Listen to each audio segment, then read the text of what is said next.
सभे कहेला ये फूल झाड़ी अपन सटी जा हमारा जरी ऐसन का एहो का हो सभे कहेला ये फूल झाड़ी अपन सटी जा हमारा जरी तले लनोटा गुलाबिया झाड़ के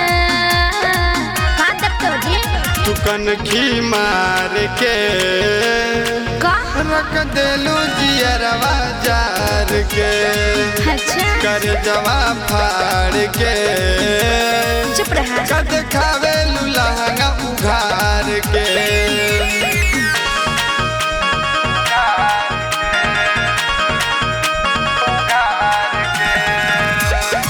गरिमा रिकॉर्डिंग स्टूडियो मुंबई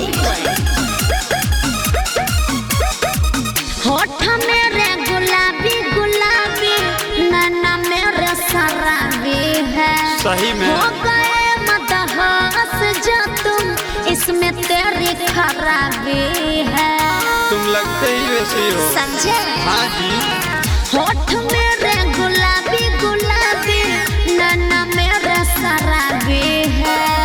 हो गए मदहस जो तुम इसमें तेरी खराबी है का देखते हो ऐसे फाड़ के उल्लू कहीं का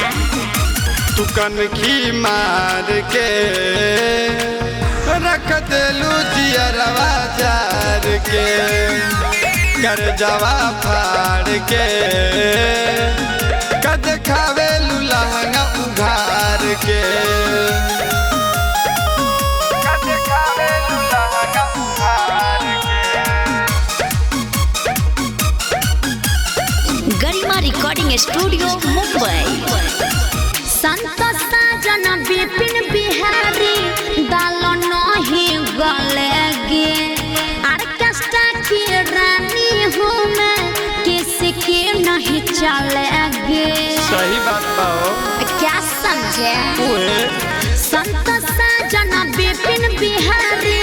दालो नहीं गलेगी ऑर्केस्ट्रा की रानी हूँ मैं किसी की नहीं चलेगी चाहे छोरा हो यूपी बिहार के बंगाल नहीं बिहार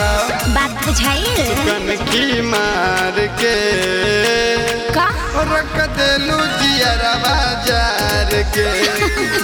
कर जवा फाड़ के ओहो कद खावे लहंगा उघार के